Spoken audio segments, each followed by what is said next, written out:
గారి పద్యం రాగానే ఎందుకు ఒళ్ళంతా ఒకసారి పులకరించిపోతుంది అనమాట. దీని అర్థం తెలుసా తల్లి నీకు? తెలుసు సార్. చెప్పు.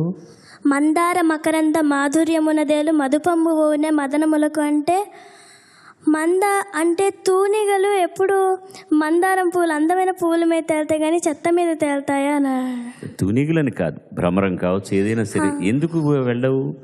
మందార మకరంద మాధుర్యమున తేలు, ఈ పువ్వుల్లో ఉండేటటువంటి తేనెను తీయటి తేనె తీసుకుంది కానీ మిగతా మదనములకు మిగతా చోటికి వెళ్తుందా? వెళ్ళదు. ఓకే. రెండోది నిర్మల మందాకిని వీచికల దూగు రాయంచనునే తరంగిణులకు అంటే హంస ఎలాగంటే మంచి నీటి మీద తేలుతుంది కానీ పెద్ద పెద్ద సెలయేరుల మీద తేలదు కదా. లలిత రసాల పల్లవ ఖాది అయి చొక్కు కోయిల చేరునే కుటజములకు అంటే కోయిల మామిడి చిగుర్లు తింటుంది కానీ